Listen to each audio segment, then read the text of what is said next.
C'est le récit d'un génocide bien de notre temps, filmé au quotidien par des caméras amateurs ou professionnelles de celles et ceux dont la vie ne tient qu'à un fil. Le livre noir de Gaza, paru au début du mois d'octobre, est en ce sens un exposé grandeur nature de l'horreur qui s'abat sur l'enclave palestinienne depuis le 7 octobre 2023. Cet ouvrage collectif s'appuie sur un ensemble de rapports et d'enquêtes de médias et d'ONG qui ont été au plus près de la dévastation provoquée par les frappes israéliennes, au plus près de la mort, au plus près de la famine et du désespoir des Gazaouis. Le livre noir de Gaza a été publié sous la direction d'Agnès Levallois, qui est consultante spécialiste du Moyen-Orient, vice-présidente de l'IREMO, l'Institut de recherche et d'études de Méditerranée-Moyen-Orient. Agnès Levallois est l'invitée de cet entretien d'actu.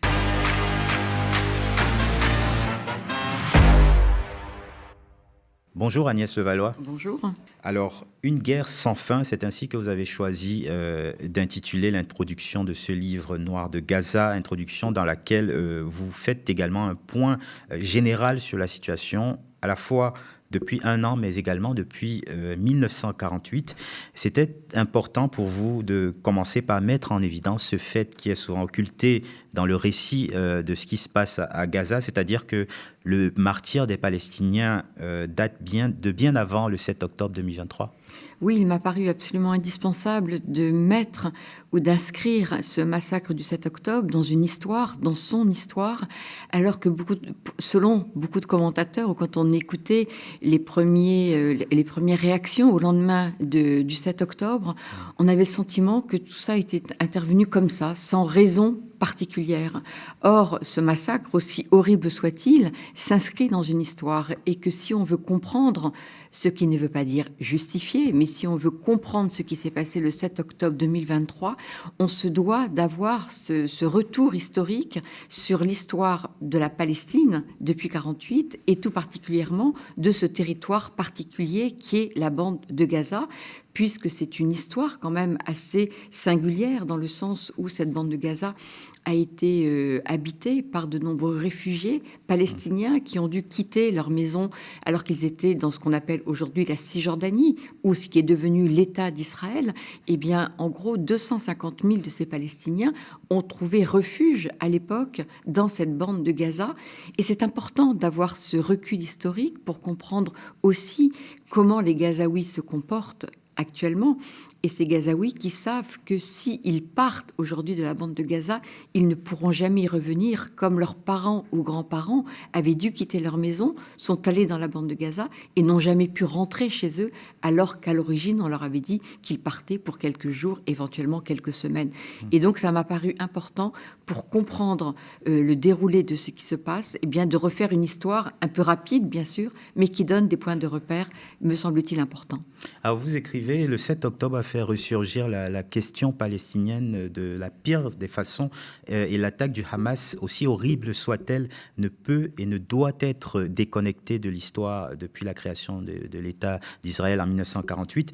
Pourquoi, selon vous, cette antériorité est si souvent ignorée par les soutiens de la guerre et notamment de l'État d'Israël ? Parce qu'il y a eu une idée couramment répandue ces dernières années selon laquelle la cause palestinienne n'existait plus, qu'il n'avait aucune pertinence de parler des Palestiniens. On n'en parlait plus, on s'était habitué finalement à une espèce de conflit qu'on appelle de basse intensité. Tous les ans ou tous les 2 ans, il y avait des incursions israéliennes dans la bande de Gaza. Il y avait un certain nombre de morts, mais très peu côté israélien. Donc finalement, Israël s'en accommodait. Peu importe. Ça n'indignait plus grand monde. Non, plus importe le nombre de victimes côté palestinien, puisque progressivement, il y a eu une invisibilisation des Palestiniens avec la création de la barrière de sécurité autour de la bande de Gaza ou le mur en Cisjordanie.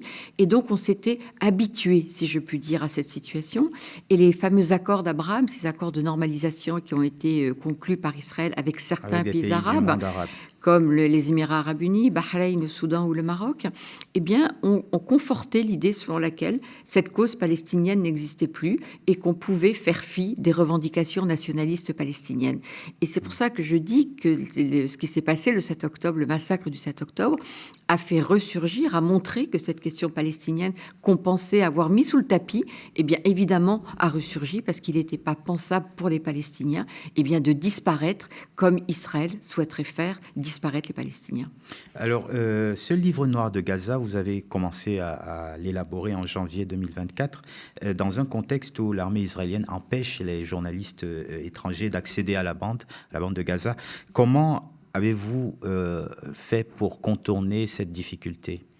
Alors la première chose, ça a été de regarder déjà les premiers témoignages, puisqu'il y a un certain nombre de témoignages, grâce d'ailleurs aux journalistes palestiniens qui sont sur place, qui étaient dans la bande de Gaza avant le 7 octobre, et donc qui sont toujours, essentiellement d'ailleurs des journalistes palestiniens, qui étaient là pour différents médias. Et d'autres qui ont malheureusement laissé leur vie à couvrir ce conflit. Puisqu'aujourd'hui, on parle de à peu près 200 journalistes qui ont été tués depuis le début de cette guerre, ce qui est un chiffre quand même absolument énorme par rapport même à d'autres conflits. Et donc l'idée, en s'apercevant, en constatant plutôt qu'il y avait ce blocus total imposé à la bande de Gaza, eh bien il fallait essayer de savoir ce qui se passait à l'intérieur, derrière ces murs, derrière, on parle toujours de Gaza comme une prison à ciel ouvert, ce qui est une réalité puisque c'est fermé. Et donc j'ai commencé à consulter, regarder ce qui était déjà attesté comme information grâce au travail de ces journalistes sur place, mais aussi de tous les collaborateurs gazaouis, des ONG, des grandes ONG, des agences de l'ONU qui sont quand même extrêmement présentes à Gaza et eux-mêmes qui ont commencé à collecter des données, à faire des rapports. D'où l'idée, effectivement, d'essayer de rassembler le plus possible d'éléments pour donner à comprendre et pour qu'on sache ce qui se passait derrière ce mur. Vous expliquez d'ailleurs comment l'information autour de tout ce qui se passe, des frappes israéliennes, comment l'information est finalement empêchée sur la centaine de journalistes tués à Gaza. Vous l'avez rappelé, entre le 7 octobre et le 1er juin 2024, qui correspond à peu près à la période durant laquelle vous avez recueilli ces données. Au moins 27 sont des victimes de crimes de guerre, dites-vous, puisqu'il existe suffisamment d'informations pour démontrer qu'ils ont été pris pour cible parce qu'ils faisaient leur travail de journaliste. Selon vous, ce sont des attaques préméditées en quelque sorte pour empêcher, museler un petit peu les journalistes? Oui, cette décision d'Israël d'empêcher de toute façon toute entrée sur le territoire de Gaza de journalistes, mais de façon plus large d'observateurs internationaux, afin de les empêcher de constater, de regarder, de relater ce qui est en train de se passer dans la bande de Gaza. Et donc, à ce titre, les journalistes représentent des gens à étouffer, enfin à faire en sorte qu'ils ne puissent pas raconter. Et là, on s'est appuyé dans ce livre sur les travaux en particulier de Reporters sans frontières, cette ONG qui travaille sur la situation des journalistes à travers le monde. Et c'est eux qui, en fonction d'une méthodologie qui est éprouvée, qui a déjà été éprouvée sur d'autres terrains de guerre, considèrent que 27 journalistes ont consciemment, volontairement été touchés dans l'exercice de leurs fonctions. Et donc c'est très important parce que ça montre qu'effectivement, Israël non seulement a bombardé le siège de beaucoup d'agences de presse internationales et de journaux dans la bande de Gaza. À titre d'exemple, les bureaux de l'AFP ont été détruits, mais comme d'autres. Donc, une façon d'empêcher les journalistes de travailler. Si vous n'avez plus d'outils de travail, c'est compliqué de transmettre des vidéos, de transmettre des reportages. Donc, l'idée, c'était dans un premier temps de détruire donc tous les centres de presse. Et au-delà, effectivement, c'est d'empêcher que ces journalistes puissent faire leur travail. Et avec l'idée aussi de laisser comme seule source d'information l'armée israélienne, puisqu'il y a régulièrement des missions qui sont organisées par l'armée avec des journalistes qu'on appelle embedded, comme on a vu pendant la guerre en Irak, là aussi sur d'autres terrains. Donc on emmène des journalistes qui sont basés en Israël, on les emmène dans les chars israéliens, on leur montre ce qu'on veut bien leur montrer. Et on leur sert une information officielle. Absolument. Parce que la guerre, c'est aussi ça. Je veux dire, la guerre, c'est aussi la communication, et la communication joue un rôle essentiel dans une guerre. Alors, la presse muselée, l'aide humanitaire empêchée, et notamment l'un des pourvoyeurs de cette aide humanitaire pendant tous ces mois a été l'UNRWA, l'Agence des Nations Unies pour les réfugiés palestiniens. C'est une actualité qui arrive après la publication de ce livre noir de Gaza, mais Israël qui vote à la Knesset pour une interdiction de l'UNRWA, c'est dans le sillage de ce que vous avez pu constater, ça ne vous surprend pas? Non, absolument pas. C'est la suite logique de cette décision israélienne qui, depuis le 7 octobre 2023, même si ça avait commencé avant, qui consiste à délégitimer complètement le travail de cette agence de l'ONU. L'existence même de cette agence de l'ONU démontre à Israël et au monde entier que la question des réfugiés n'est pas réglée et que la question palestinienne est toujours là. D'où la volonté d'Israël de faire disparaître cette agence, comme si de faire disparaître l'agence allait faire disparaître la question palestinienne. Et donc, depuis le 7 octobre, eh bien, Israël n'a de cesse que d'expliquer qu'il y a des employés de l'UNRWA qui étaient proches du Hamas, que certains même auraient peut-être participé aux attaques du 7 octobre, sans apporter la moindre preuve. Au départ, Israël considérait qu'une quinzaine d'employés étaient mêlés à ces massacres. Jusqu'à aujourd'hui, les preuves n'ont pas été fournies au directeur de l'UNRWA, Philippe Lazzarini, qui a licencié tous ces employés qui étaient soupçonnés d'eux pour ne pas prendre le moindre risque et pour ne pas prêter le flanc à la critique. Mais jusqu'à aujourd'hui, les preuves n'ont pas été données. Et ce qui pose question, là aussi, alors certains ont été réhabilités, mais d'autres sont encore sous le coup eh bien, de cette inculpation possible d'avoir participé. Et ce qui est assez choquant dans cette affaire de l'UNRWA, c'est que évidemment qu'il peut y avoir des employés de l'UNRWA qui sont proches du Hamas. On ne peut absolument pas l'exclure. Les employés qui ont une sympathie pour peut-être sont même allés au-delà. C'est tout à fait possible. Les employés de l'UNRWA à Gaza vivent dans leur environnement. Mais de jeter le discrédit sur une agence qui emploie 30 000 personnes, dont 13 000 dans la bande de Gaza, au nom de 7 d'entre eux qui éventuellement seraient partie prenante de près ou de loin à cela, on voit bien que là, il y a quelque chose qui est tout à fait inadmissible et surdimensionné par rapport à ce dont on parle. Dans une famille, quand il y en a un qui commet un acte particulier, on n'accuse pas toute la famille d'être responsable. Donc là, il y a quelque chose d'extrêmement choquant, mais qui va au-delà, qui a une portée politique évidente et qui participe aussi eh bien, de la volonté d'Israël de délégitimer l'ONU d'une façon générale. Je rappelle que le secrétaire général de l'ONU, Guterres, est persona non grata aujourd'hui en Israël. Alors, vous écrivez dans la première partie qu'il y a un vrai objectif de rendre Gaza invivable, sans porte de sortie pour les Palestiniens, ce qui va beaucoup plus loin que la simple éradication du Hamas, qui était en quelque sorte l'objectif initial depuis le 7 octobre. Mais dans le même temps, vous dites qu'il y a une volonté de faire déplacer la population hors de Gaza pour poursuivre la colonisation des terres palestiniennes. On est sur une éradication, on est sur une tentative d'obliger les Palestiniens à vivre dans des conditions les plus désagréables possibles. Où se situe le curseur de l'objectif israélien ? Alors, l'objectif au départ, c'était effectivement de faire disparaître le Hamas, donc de détruire toutes les infrastructures militaires et politiques du mouvement, de tuer tous ses responsables, ce qui est à peu près le cas, puisque avec l'assassinat de Yahya Sinwar, le chef du Hamas, de ce point de vue-là, les objectifs, normalement, sont atteints et Israël devrait s'arrêter. Or, même après la mort de Sinwar, les bombardements continuent, sans raison d'ailleurs particulière, parce qu'on se demande ce qui reste à détruire aujourd'hui lorsque l'on voit l'ampleur des destructions, l'ampleur du nombre de civils, et une terre qui est vraiment une terre, c'est la politique de la terre brûlée. Il n'y a plus rien qui fonctionne aujourd'hui dans la bande de Gaza. Donc on voit qu'on est encore dans une stratégie qui continue à bombarder, avec l'idée défendue par Israël selon laquelle, alors que normalement les combats dans le nord étaient terminés parce que les infrastructures avaient été détruites, eh bien, il semblerait, d'après Israël, que des combattants réapparaissent dans le nord, ce qui montre bien que cette stratégie qui consistait à vouloir faire disparaître le mouvement affiché le 7 octobre 2023 est un objectif qui n'a pas de sens parce qu'on ne peut pas faire disparaître l'ensemble de la population de Gaza. Et donc, l'objectif, effectivement, c'est de les faire partir, mais le problème, c'est que les Palestiniens ne peuvent aller nulle part. Ils ne peuvent pas aller en Israël, la frontière est fermée avec l'Égypte, il reste quoi ? La mer. Donc, on est dans une situation où, effectivement, l'objectif, et qui est un objectif affiché de longue date, de la part de certains ministres qui représentent l'extrême droite, de dire mais qu'ils partent. Mais vers où vont-ils partir ? D'ailleurs, vous le dites, cette stratégie est revendiquée par des ministres israéliens.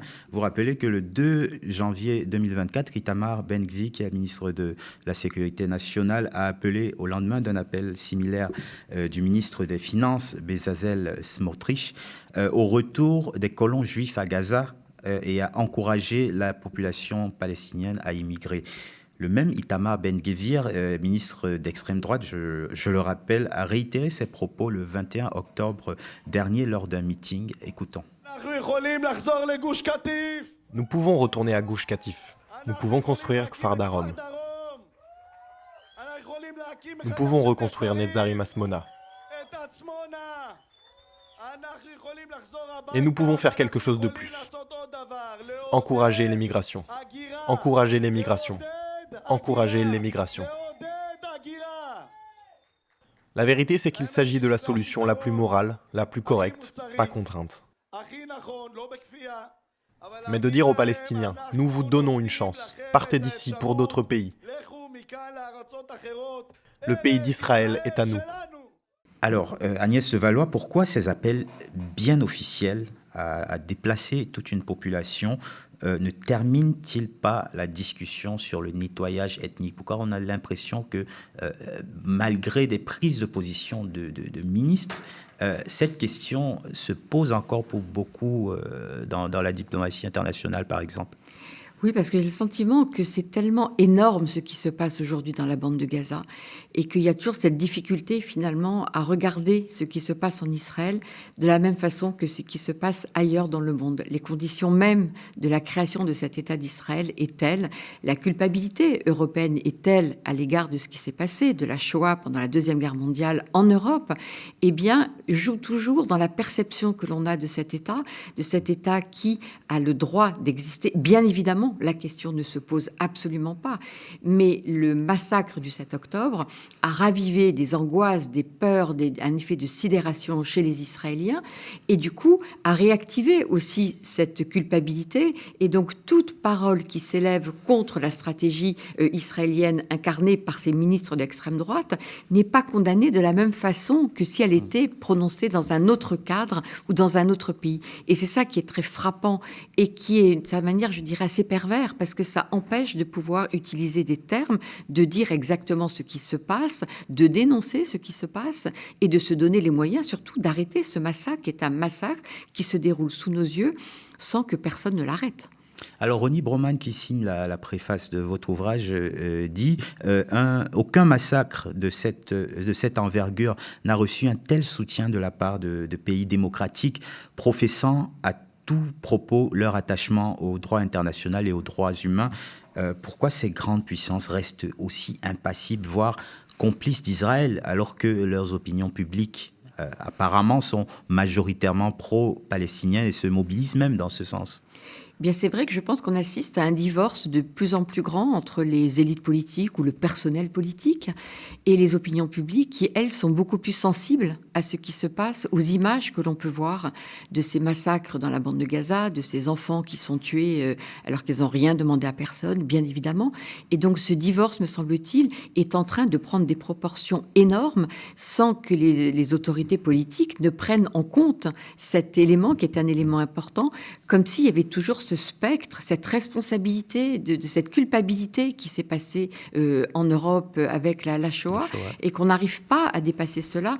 Et je considère, moi, évidemment que la Shoah est un événement dramatique de notre histoire que l'on doit assumer et qu'on doit prendre toutes les mesures pour que ça ne se reproduise jamais. C'est une évidence absolue. Mais comment considérer que Israël peut être un État en sécurité après avoir utilisé une telle violence en riposte au massacre du 7 octobre, et que penser qu'il puisse y avoir une sécurité pour l'État d'Israël sans une sécurité pour les Palestiniens, donc un État palestinien, me paraît être une absurdité totale. Les deux sont condamnés à travailler ensemble pour s'assurer mutuellement d'une sécurité. Et donc ce rappel sans cesse du droit à la sécurité d'Israël prononcé par les pays occidentaux en particulier, très bien, bien sûr, on ne peut qu'adhérer à cela, mais il faudrait absolument continuer la phrase et de dire oui, Israël a un droit évident à la sécurité, mais les Palestiniens ont ce même droit. Et c'est là où le bas blesse. Et c'est là où cette communauté internationale, en tous les cas, les pays occidentaux, je préfère dire, parce que là aussi, il y a un divorce entre les pays occidentaux et les pays, alors même si on peut remettre en cause la notion de sud global, mais en tous les cas, il y a un vrai divorce. Il suffit de regarder les résolutions de l'ONU. Par qui sont-elles votées? qui met son veto, qui s'abstient et qui vote pour. Donc ce divorce entre les pays occidentaux et le reste du monde est une évidence absolue. Et ça, à terme, ça va aussi, à mon avis, avoir des conséquences. Et je rappelle juste le bilan absolument terrifiant des frappes et de toute l'opération que mène Israël à Gaza. Plus de 40 000 morts, largement sous-estimés, oui. sous-évalués. Plus de 40 000 morts, mais selon les experts, qu'il faudrait multiplier fois 2, voire fois 3. Fois 3, oui, absolument. Alors, parlons du cas de la France. La France est-elle devenue finalement impuissante dans le jeu diplomatique des pressions contre Israël? On avait cru voir un Emmanuel Macron offensif vis-à-vis d'Israël et de Netanyahou, dans ce qu'il réclamait par exemple l'arrêt des livraisons d'armes, ou lorsqu'il affirmait en off que M. Netanyahou ne doit pas oublier que son pays a été créé par une décision de l'ONU. Puis il a accusé les journalistes d'avoir travesti ses propos, pour finalement revenir à une position française un peu ambiguë. Il dit, par exemple, que Israël a le droit de se défendre, de défendre son peuple, mais dans certaines proportions. Le 7 octobre 2023 a constitué une attaque d'une barbarie particulièrement atroce perpétuée par le Hamas contre Israël et son peuple. Et Israël a le droit de défendre son peuple contre une telle menace. La France y a perdu 48 de ses enfants et 2 de nos compatriotes comptent encore parmi les otages retenus à Gaza. Mais rien ne peut justifier pour autant le bilan humain désastreux à Gaza et la souffrance que connaissent les populations civiles. C'est pourquoi il faut un cessez-le-feu à Gaza. Et la France...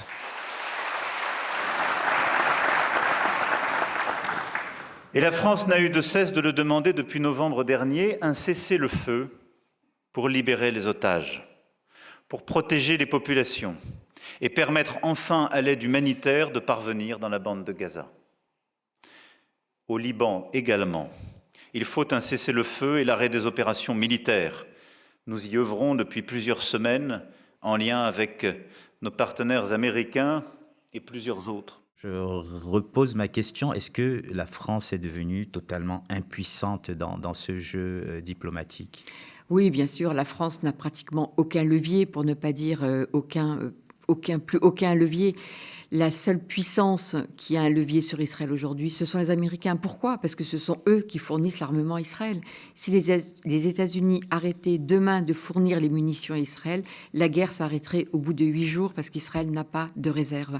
La France ne fournit pratiquement pas d'armement à Israël. Donc la déclaration de Macron à ce sujet, très bien sur le papier, bien sûr, mais n'a aucune incidence sur la France puisque la France ne livre pas d'armement. On livre simplement quelques composants, mais qui sont à la marge. La vraie question qui se pose là-dessus, c'est la question de l'Europe. Et ça démontre une chose, en tous les cas, c'est que la France n'a aucun levier au sein de l'Europe pour essayer d'entraîner une position européenne, parce que si l'Europe arrivait à se mettre d'accord, mais l'on voit bien qu'il y a la position de l'Allemagne qui est une position particulière, parce que quels sont les 2 pays qui fournissent de l'armement à Israël? Ce sont les États-Unis et l'Allemagne. Alors dans des proportions évidemment très différentes. L'Allemagne, c'est très peu par rapport aux États-Unis, mais qui continuent, et les responsables allemands ont réaffirmé que l'Allemagne continuerait à fournir de l'armement à Israël. Donc si la France voulait faire quelque chose, elle pourrait le faire au sein de l'Europe. Mais a-t-elle des leviers au sein de l'Europe? La démonstration est faite que non. Et tant qu'il n'y aura pas une position unifiée en Europe, parce que l'Europe a des moyens, elle, d'action sur Israël, en particulier à travers le fameux accord d'association Israël-Union européenne, dont bénéficie largement Israël en termes de financement pour des projets de recherche, pour tout un tas d'instruments, d'outils qui ont été mis en place dans ce cadre de cet accord d'association. Et il y a une clause dans cet accord qui dit que si les droits de l'homme sont touchés, eh bien, on doit les remettre en question. Alors là, quand on voit ce qui se passe depuis 1 an dans la bande de Gaza, si on n'actionne pas ce levier qui est la question des droits de l'homme, quand pourra-t-on l'actionner? Donc là, il y aurait un travail à faire de la part de la diplomatie française au sein des instances européennes pour tenter de mettre en avant la raison d'être de cet accord d'association, même si il y a au sein de l'Europe 3 camps. Il y a ceux qui votent systématiquement les résolutions en faveur d'Israël, ceux qui votent systématiquement contre et ceux qui s'abstiennent. Donc on voit bien que là, effectivement, il n'y a pas de position unifiée, mais la France pourrait peut-être essayer d'être plus active, en tous les cas, sur ce terrain, mais toute seule, clairement, elle ne fait rien et elle ne peut vraiment rien faire. Sur cette question des pressions, je vous propose d'écouter la députée des Hauts-de-Seine, Sabrina Sebaï, qui accueillait le 30 octobre à l'Assemblée nationale des signataires d'une tribune de citoyens israéliens appelant à la pression internationale pour qu'Israël cesse le massacre. Au moment où la tribune a été publiée, ils étaient 1000 signataires. Aujourd'hui, ils sont plus de 3000 signataires. 2 tiers qui vivent en Israël.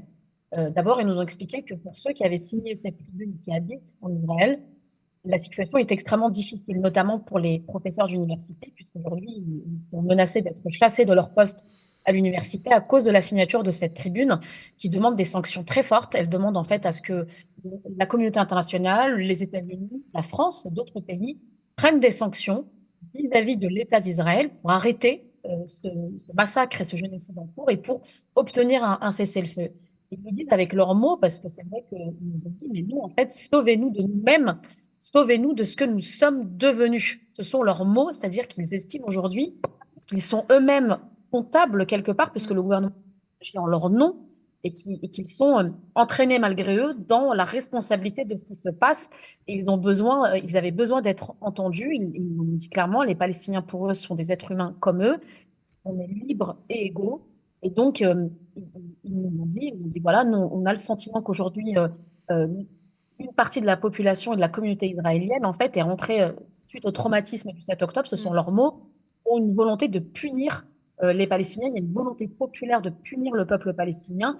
Et c'est ce à quoi on assiste depuis maintenant le 8 octobre. Cette initiative démontre aussi qu'au sein même de l'opinion israélienne, il y a des voix qui s'élèvent quand même pour dénoncer ce que fait le gouvernement de Benyamin Netanyahou.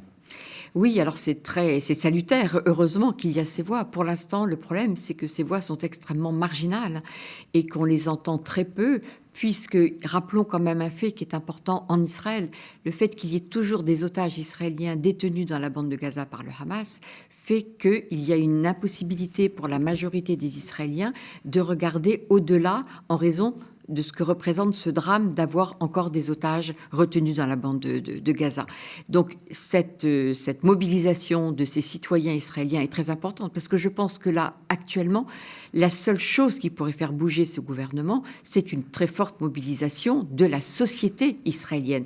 Je crois très peu aux pressions internationales à ce stade. S'il y avait une forte mobilisation à l'intérieur même de la société israélienne, elle pourrait être appuyée par l'extérieur, mais le changement ne pourra pas venir que de l'extérieur.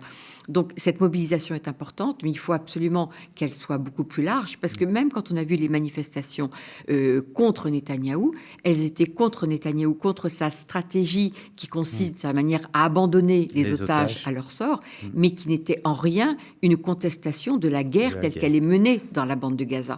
Et c'est là où il y a quand même un énorme problème aujourd'hui au sein de cette société israélienne, qui est toujours sidérée par ce qui s'est passé le 7 octobre 2023, qui ne veut pas savoir ce qui se passe dans la bande de Gaza, pour la majorité d'entre elles, il y a évidemment des exceptions, mais qui ne veut pas savoir, et qui dit clairement qu'elle n'a aucune empathie pour les Palestiniens, et qu'elle se moque de ce que deviennent les Palestiniens, et s'ils meurent, qu'ils meurent, il veut pas, une partie de la société ne veut pas le savoir. Donc le changement ne pourra venir que d'une mobilisation de la société israélienne, qu'on ne voit pas apparaître, à part quelques exceptions comme celle-ci, et si on peut encourager, qu'il faut évidemment encourager. Et peut-être aussi que cette société aura la pression de voir l'entrée, en quelque sorte, dans le conflit de l'Iran, qui n'hésitera pas, et l'a démontré, à frapper Israël d'une façon ou d'une autre. En même temps, vous savez, l'Iran ne veut pas d'une guerre avec Israël, parce que l'Iran sait très bien qu'en rentrant en guerre contre Israël, c'est les États-Unis qui sont derrière, et que l'Iran ne fait pas le poids, et que l'Iran, qui est un pays sous sanctions maintenant depuis des dizaines d'années, n'a absolument pas les moyens de se mesurer à l'arsenal militaire déployé par les Israéliens et surtout par les Américains. Donc, on voit bien que même dans l'escalade actuellement dans la région entre Israël et l'Iran, c'est plutôt Israël qui aimerait attirer l'Iran dans la guerre parce que l'Israël est soutenu par les Américains et sait qu'il peut l'emporter, alors que l'Iran fait tout pour rester, pour faire preuve de retenue, pour éviter de tomber dans ce piège, sachant qu'il aura tout à perdre et que la préoccupation majeure en Iran aujourd'hui, c'est la défense de la République islamique. C'est ça la préoccupation des dirigeants et non pas tellement de rentrer en guerre contre Israël. Alors parlons des Américains pour terminer, justement, les Américains qui tiennent en quelque sorte le sifflet et qui pourraient siffler, pour utiliser cette image, la fin du massacre, du génocide. Les Américains qui votent le 5 novembre pour désigner le futur président des États-Unis. Kamala Harris, Donald Trump, est-ce que l'issue de cette élection peut changer la face du conflit ? Alors, je crains que pour Gaza, ça ne change pas grand-chose. Ce qui peut changer si Donald Trump est élu, c'est que lui voudra peut-être en finir avec l'Iran. Et donc là, on peut s'attendre, peut-être, poussé par les Israéliens, à ce qu'il y ait vraiment une offensive contre les installations nucléaires iraniennes, qui est l'obsession de Donald Trump. Rappelez-vous, Donald Trump qui avait déchiré l'accord sur le nucléaire, qui avait été patiemment élaboré par son prédécesseur Obama et qui a été détruit en 2018. Et toute la situation à laquelle nous sommes confrontés aujourd'hui au Proche-Orient est aussi la conséquence de la politique de Trump vis-à-vis du Proche-Orient, lorsqu'il avait initié ces accords d'Abraham, proposé ce fameux deal du siècle qui consistait à faire disparaître la question palestinienne et qu'il avait décidé du déplacement de l'ambassade américaine de Tel Aviv à Jérusalem. Donc, de ce point de vue-là, ça peut changer par rapport à Kamala Harris qui n'aura pas cette même agressivité vis-à-vis d'une politique vis-à-vis du Proche-Orient. Mais sur la question même de la bande de Gaza, je ne suis pas sûre qu'il y ait énormément de changements, quel que soit le résultat. Alors, je disais que c'était ma dernière question, mais j'ai une autre question quand même sur le droit international. Vous réservez une partie de ce livre à la justice internationale, le droit humanitaire aussi, que vous dites sapé par la complicité avec les États-Unis, avec la complicité des États-Unis. Pourquoi pensez-vous qu'aujourd'hui le droit, comment expliquer en fait qu'aujourd'hui le droit international soit aussi inefficace ?